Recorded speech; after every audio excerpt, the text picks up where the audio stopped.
Ito ay rated SPG. Striktong patnubay at gabay ng magulang ang kailangan. Maaaring may masiselang tema, lengguwahe, karahasan, sexual, horror o droga na hindi angkop sa mga bata. Tuluyan na ngang na-reveal ang bagong mukha nga ni Venice at malayong-malayo na nga sa mukha nga nito ni Tata.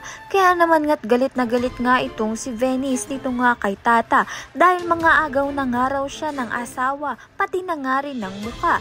Ngunit wala namang kasalanan si Tata sa nangyari. Ang may kasalanan ng lahat ay ito ngang si Vivian, ang sariling ina nga nito ni Venice. Dahil si Vivian nga ang umutos nga sa mga tauhan niya na sabuyan nga ng asido ang mukha nga nito ni Tata, ngunit si Venice nga ang napahamak.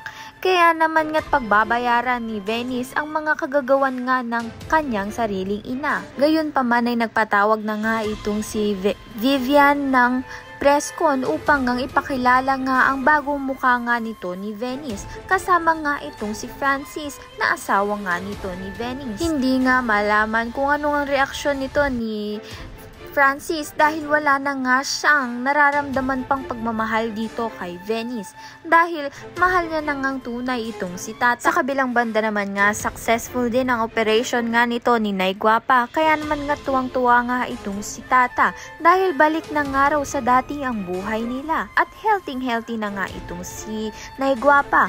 Ngunit malaking revelasyon nga nang marinig nga ni Tata ang confession nga nito ni Nay Guapa dahil hindi naman pala tunay na anak ni Nay Guapa itong si Tata dahil ang tunay na ina nga nito ni Tata ay itong ngang si Carmen, matalik na kaibigan nga ni Nay Guapa na pumanaw na. Kaya naman nga't inihabili na ngalan ni Carmen ito ngang unikaihan niya na si Tata dito nga kay Nay Guapa.